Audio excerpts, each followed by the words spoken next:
Plus que cela. Un jour, j'ai reçu un extraterrestre dans le 20h de TF1. Vous êtes le premier à qui je dis ça. Et c'était extraordinaire parce que, bon, une apparence humaine tout à fait comme vous et moi, évidemment. Et j'ai senti physiquement qu'il prenait mon cerveau intellectuellement. Il avait pénétré dans mon cerveau. C'était un sentiment absolument affolant.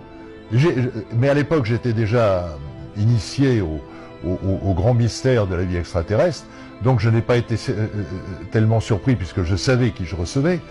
Mais c'est vous dire à quel point il y a une interpénétration entre la vie extraterrestre qui est présente sur la planète Terre, que 99,9% des gens ne connaissent pas. Vous avez plus de 50% des gens qui n'y croient pas en disant ce pauvre bourré, il faut qu'il arrête de boire parce que tu as entendu ce qu'il a dit, il a reçu un extraterrestre sur son plateau de télévision, il devient de plus en plus fou. Tout ça ne me gêne pas parce que je sais que les événements me donneront raison, de la même façon que quand je disais que nous n'étions pas la seule planète à tourner autour d'une étoile, mais que la vie foisonnait dans l'univers, on me prenait pour un fou, d'autant que j'étais confronté à des astrophysiciens professionnels. Je me souviens d'une fois où j'ai fait un débat à Lille avec un astrophysicien qui devait avoir une soixantaine d'années, qui disait « Excusez-moi, monsieur Bourré, le scientifique, c'est moi. Et vous savez d'où je rentre ? Je rentre du Mont Palomar. Et vous savez ce que c'est que le Mont Palomar ? Oui, je le savais. C'est le plus grand observatoire du monde, avec un miroir de 5 mètres. Eh bien, monsieur Bourré, je vais vous dire une chose. Depuis 30 ans, nous observons l'univers avec les plus puissants télescopes du monde. On n'a jamais vu la moindre planète tourner autour d'une étoile. Jamais.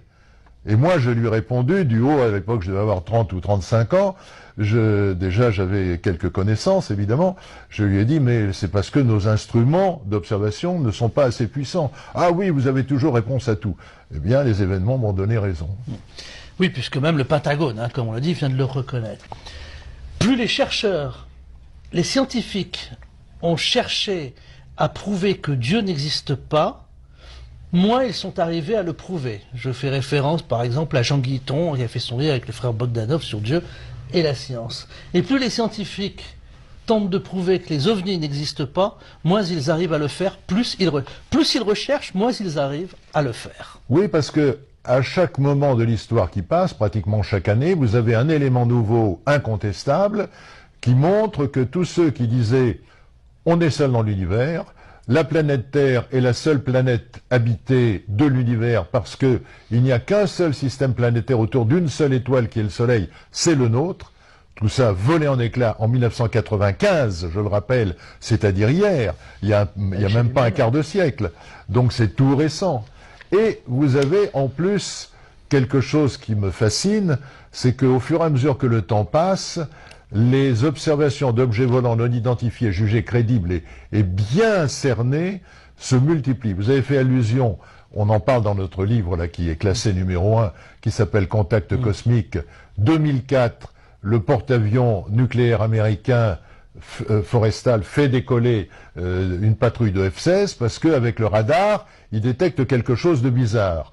La patrouille arrive, on est en plein jour. Le pilote voit au-dessus de la mer un espèce de cylindre qui fait une dizaine de mètres de longueur, qui n'a pas d'aile, pas d'hélice, et ça bouillonne sous la mer.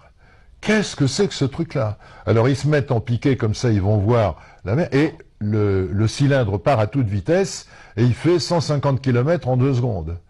Donc des vitesses absolument hallucinantes. Et à un moment donné, parce que la poursuite dure 24 heures en pointillé, avec les détections radar qui dit « Ah ben tiens, ça y est, il est là, toc, on fait décoller 2 avions, on va voir ». D'ailleurs, il y a un des pilotes qui dit « Oh putain, j'aimerais bien piloter un truc comme ça, parce que ça a des performances absolument hallucinantes ». Et vous avez un film qui a été fait, qui a été publié il n'y a pas longtemps. Et il y a qui a été authentifié à la fin de l'année 2019. Nous sommes au mois d'octobre 2019. Il a été authentifié au mois de septembre 2019. Ce film, le Pentagone a dit oui, nous reconnaissons que ce sont des images authentiques.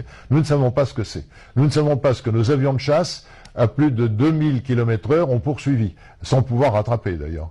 Donc vous avez là un cas qui est béton. Mais vous dites ça aux gens. Oui, bon, Puis ils disent, c'était quoi le résultat de PSG-OM hier soir? Tu as vu la télé-réalité sur telle chaîne? Oh là là, qu'est-ce qu'elle lui a mis, la fille et tout. Donc, tout ça est mélangé. C'est le debunking, quoi. C'est la façon de faire en sorte que les gens ne réfléchissent pas aux vrais grands problèmes de la vie. Si les gens réfléchissaient aux vrais grands problèmes de la vie, la civilisation avancerait beaucoup plus rapidement. Oui et non, parce que votre livre est en tête des ventes. Il est en tête des ventes. Moi, je suis très à l'aise pour en parler puisque je donne tous mes droits, donc je touche zéro là-dessus, mais c'est pas un problème. C'est pour dire que c'est pas une histoire de pognon, parce que j'ai tellement entendu, ah oui, mais Bourré il fait les ovnis parce que ça lui rapporte du pognon. D'abord, si ça me rapportait du pognon, ce serait pas, comment dirais-je, scandaleux. Tous les gens qui écrivent des livres gagnent des droits d'auteur, c'est normal. Et encore, je rappelle que l'auteur d'un livre, c'est celui qui gagne le moins. L'auteur d'un livre, il gagne entre 8 et 12%. Le libraire, il gagne 35%. Le distributeur, il gagne 25%. L'éditeur, il gagne 25%. Et encore là, c'est 8 à 12%, c'est pas pour vous. Voilà, absolument. Donc, c'est pas mais vous savez, on a l'art de tout salir. Ou alors, c'est pour se faire de la pub. Qu'est-ce que j'en ai à fiche? J'ai 78 ans, bientôt 79, me faire de la pub, je vis très bien sans la pub. Mais je crois que j'ai un message à faire passer. Ça m'intéresse beaucoup parce que je crois que ça ouvre l'esprit des gens quand je leur dis regardez un peu le ciel, regardez le cosmos, regardez pas toujours votre écran sur votre smartphone ou votre tablette. Il y a autre chose dans la vie. Et les gens progressent comme ça. Ils ont une vision cosmique et ils ont une conscience cosmique qui leur permet d'être des humains à part entière. J'ai mon interprétation sur ce que vous venez de dire, c'est que le sujet que nous venons d'évoquer, Jean-Claude Bourré, est sans doute celui qui est de plus important sur Terre. Parce qu'en fait, je le mettrai de la même manière que la philosophie, que la spiritualité. C'est ce qu'il y a de plus important. C'est ce qui fait que nous sommes hommes ou femmes, ce que nous vivons, ce que nous pensons, ce que nous réfléchissons. Et comme d'habitude, ce qu'il y a de plus important, parce que c'est ce qu'il y a de plus important, nous ne voulons pas le voir en face. Nous ne voulons pas le voir en face, et puis je vais vous ajouter quelque chose. La prière. Moi, quand j'étais petit, je priais énormément. Quand j'avais 7 ans, 8 ans, 9 ans, j'allais au catéchisme, et je me souviens même que j'avais prié, je récitais des centaines de fois le Notre Père, le Je vous salue, en disant, peut-être que quand je serai vieux, je ne prierai pas, et donc je fais une provision de prière maintenant pour quand je serai vieux, que je ne prierai pas, pour que tous les jours, je récite au moins un Je vous salue, un Notre Père. C'était mignon, si vous voulez. Mais ce que les gens ne comprennent pas, c'est que quand ils prient Dieu, quelle que soit leur religion, c'est pas Dieu qu'ils prient, c'est leur propre esprit. Quand ils disent « Notre Père qui êtes aux cieux », etc., oui, il y a un créateur qui n'est pas aux cieux, mais qui est partout autour de nous, y compris dans nos propres atomes. Et nous sommes une parcelle de la magnificence divine. Nous sommes une partie du Créateur. Donc quand on prie Dieu, on se prie soi-même. Mais vous n'inventez rien, ça s'appelle l'Esprit Saint. Non? Mais j'ai toujours vu votre auréole c'est l'Esprit Saint, clignoter au-dessus de votre tête. N'est-ce pas la définition, finalement? Oui, l'Esprit Saint, mais qui peut se vanter d'avoir l'Esprit Saint? Partout, cet Esprit Saint qui est un peu cette fusion. C'est un mélange entre l'ADN et la conscience. Voilà. Contact cosmique. Merci Jean-Claude Bourré de nous avoir parlé de votre dernier livre avec Jean-Pierre Petit. Le livre s'appelle Contact cosmique et il est publié aux éditions Trédaniel. Merci à tous. Merci à vous.